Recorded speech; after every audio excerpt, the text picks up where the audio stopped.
Alright, this video today is the Tesla Model 3 rear-wheel drive LFP battery. I'm at my 3 months point, so I've owned this car for 3 months now. Just thought I'd do a little small review on some things about it. So for this car, I ordered it back in October of 2021 and got it March of 2022. I was lucky to order this when it was a little bit lower. I mean, it's been lower, but definitely lower than it is now. The list price on this was $54,900 when I bought it, and then it, I think, after I picked the metallic gray, which was an upgrade at that time, and I picked the white interior, as you can see. With delivery and everything like that, it came out to $57,480, which came after taxes and everything like that, and government rebate, $65,000 or whatever. So it was definitely a good deal. It's definitely changed a lot in the last little while for this model of vehicle. So one of the first things I want to talk about is the white seats. As we just mentioned, that's one of the upgrades I made. Cost, I think it was $1,200 at the time to do that. Along with it, when I bought it, the color of the car cost more as well too, but it's, like I said, I think I mentioned it's free. Anyway, the white seats, I love them. I'm definitely glad I paid for the upgrade. I love the white seats. They're easy to clean. I have 2 children. Don't get me wrong, we're probably a little bit more careful in this car than we were in our other car with the black seats, but I love the look of them. They're easy to clean. They make the interior, I find, with the glass roof as well, they make the interior just seem bigger. Gives you a little more headroom with the glass roof. I'm not that tall, I'm 5'9", but I just love the whole experience. The white interior and then the look of it with the metallic gray is really nice. So I'm definitely glad I made that purchase. Hopefully I stay the same after maybe a year or 6 months. But 3 months in, definitely a good thing. I think I mentioned I just use baby wipes like everybody suggested. It works really good. I haven't ceramic coated or anything like that. I will make another video about ceramic coating. To be on that, I bought a ceramic coat. I'm thinking of ceramic coating the car. I just bought my own kit, so I will do that video. I'll make a video on that when I do it. The trunk itself, the whole aspect of the back trunk is amazing. Being able to push the button to get it to open, whether it's on the app, which I generally don't use. I just use the button under the hood to open and close it. It's amazing. And the space in there is phenomenal. I already did the video link below on how many cases I got in for luggage. It was great for our family vacation, with 2 kids. And that underneath part, because there's no motor, the underneath storage is probably my favorite thing about it, because things like groceries, and I'm kind of a daily small grocery shopper, so you can fit 4 or 5 now. Everybody's using paper bags down there. If you go to a store and buy a small plant, you can go down there. Just things that are safe down there. It's a nice small area you can tuck away and still have lots of room. The frunk I don't use very often. We did use it on our vacation. I wish there was a way of opening it also from outside, from in the car. You have to go to the app and press, open, and then confirm and press yes. I don't use it very often, to be honest, but it is great. I think it'd be great for things like going to the beach or whatever. You can put your sandy clothes in there because it's got a full plastic liner in it, and I haven't bought any liners for my trunk yet. If I do, I'll let you know, but I haven't done any of that yet. Another aspect of the trunk, which I haven't used yet, is the fact that you can flatten down the seats. And the main reason is I have 1 car seat back there, but it is dual fold, so I can still flatten down the one side if I needed to, but I haven't so far. But I do home renovations sometime. If you were to flatten down those seats, I've done it before. I'm not sure about this screen, how close I'd want something here, but you could probably get a 2x4 in it. Maybe I'll test it. I'm sure I'll have to buy some wood at some time. You could put the one side down too with where my daughter sits, so I don't have to have that. So yeah, there is that aspect of it. And then camping, I haven't done that yet, but I've been watching videos, and I'll 100% be doing a camping trip. My son's dying to go, so I'm thinking that we'll probably bring a tent, try to sleep in here and see what it's like, one of the nights. Another great feature is rear cabin controller, rear heated seats, climate control. You got air conditioning back there for the kids, and then you can control it separately for them, you know, shut it off or turn it on or whatever. You know, your kids are always, you know, upset in the back because they have a different temperature than you maybe feel. The whole, all in all, the whole climate, the dual climate zone is awesome. I've had it in other cars, but again, it's a great feature. My wife always is cold, I'm always hot, so I can keep it a little cooler on my side. One thing I'll mention about this car is I go to the car wash a lot more. It could be just because of the glass roof. It could be just a weird year of like birds crapping on my car, but I've washed this way more. And I just use Touchless Car Wash.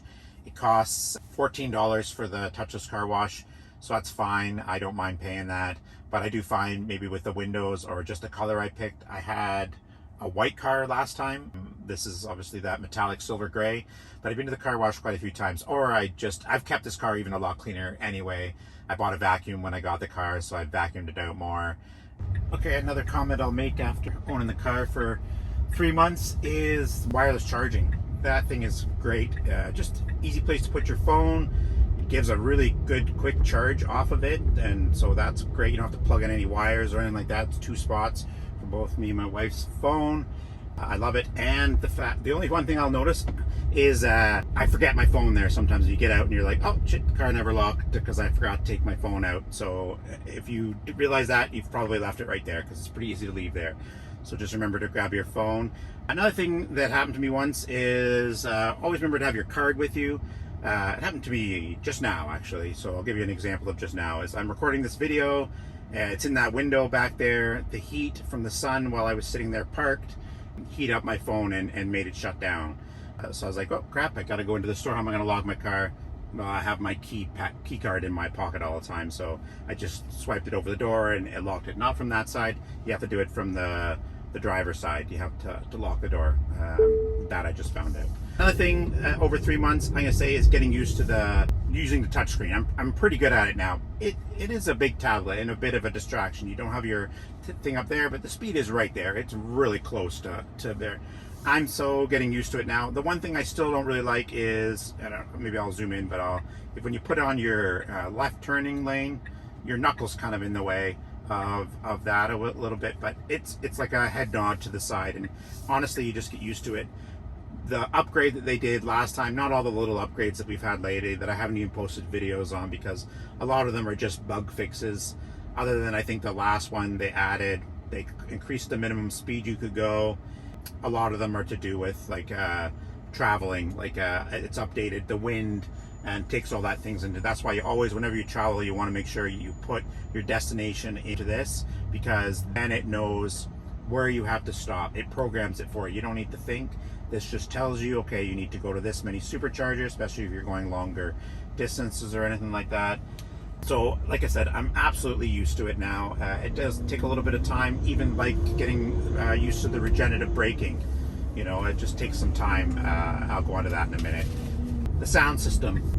This is just the standard version sound system. I have 0 complaints. We've gone to the drive-in with it. I made a YouTube video on that. The sound is just perfect. It's better than the car I had before, which is a Mini Cooper. Another thing that after 3 months I can say is the one pedal driving. You become pretty professional with that.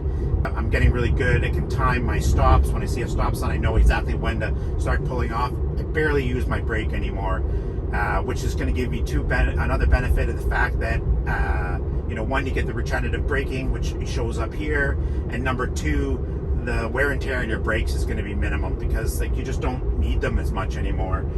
It's a totally different way of driving. My overall driving experience is really good. I use the autopilot a lot. Even in situations like this, I'll use it, especially because there's a lot of roadworks. You know, where I live now, in most cities, you put the autopilot on, and during roadworks, it works amazing. It'll just stop and go. It'll just move forward as each car goes by. So I love it. The speed of the car is really good. The pickup is amazing. Like I've done videos on it. Somebody asked me to do a video of a rolling start, so I'll do that one as well too. But no, the power on this is really good. You can pass anybody and not even think about it. The handling of it, you know, it's got the heavy batteries in it, so it sits low. It handles really well. The autopilot, especially on long distance, is great. I haven't traveled to many far areas, and this will lead into my next thing, which is battery usage and stuff like that on this. I've owned this car for 3 months, I've only been to a supercharger 3 times. Average price per supercharger, I'm usually spending about $16 to $20 in about 30 minutes there. All the rest has been done at home. I have a pretty short commute at home, but and then I've used one time, I used the overnight charging with the plug-in. You get 9 kilometers an hour, but even again, that was enough to fill up to get back from Niagara to London. So it is, the battery usage is great, and I must admit, I smile every time I pass a gas station, especially with gas prices right now.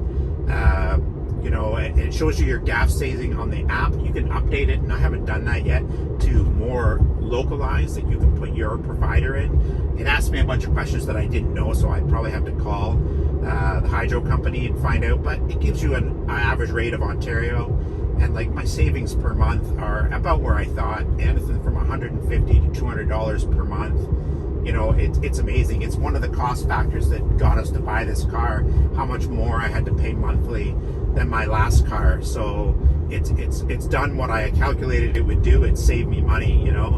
And the cost in electricity bills, like, even if some people are saying, oh, they're gonna raise the electric bill once everybody gets an electric car, you go ahead. Like, it uses so little power that if it went up, you know, even if it doubled in price, it's still so cheap, you know. And I don't think anything will double anyway, but like, if they give you a 25% increase in your electric bill at home, I'm talking about, then it won't really matter. You know, the cost savings per month on this car is still amazing, and I love it. And yes, you know, you do have to stop and fill out a supercharger every now and again, but like, I have kids, I put a YouTube video on, all these superchargers are parked in convenient areas. You can walk to a mall. Another good thing about the 3 times that I've used the supercharger, I've just sat in the car and actually chatted with other Tesla owners, which is also super fun. So please like and subscribe if you like this video, or comment on anything that you want to see. I film it this way a lot. I don't really like the camera pointing at me. It's fine, you get to see, you know, what's going on out here and stuff like that, see a little bit of the screen and that too. You know, what I can say, overall, this car is amazing. I have zero regrets buying it. I find excuses to go drive, like right now, you know, like to do a video or to drop something off. It's just so fun. I get excited when upgrades come in. Then again, like I said, the last few upgrades haven't really done a lot of amazing stuff, so I didn't bother posting something that I don't feel that it's going to interest you guys too much. But you know, I know that they'll come and new things will happen. I hope we get autopilot, like full autopilot on a subscription, which I hear you do get in the US. Hopefully that comes to Canada. That would be amazing, because I'd like to just try the autopilot out. I mean, the full auto drive, I watch a lot of videos on it. There's a guy, maybe link him below, who's like an Uber driver, and it just looks super fun. He takes guys out and that, and gives them the whole experience, which looks really fun. So like I said, this is my 3-month point of owning my Model 3 2022. I absolutely love it. I'm looking forward to taking this on some large road trips and filming that, doing some camping video. Like I said, I did buy a ceramic coating, so I'm going to do a video on that. Please comment down below on anything else you want to know. If you have any questions even about my purchasing process and what I paid monthly, stuff like that, if you have any questions about that, feel free to ask below. Other than that, have a wonderful day. I will talk to you soon.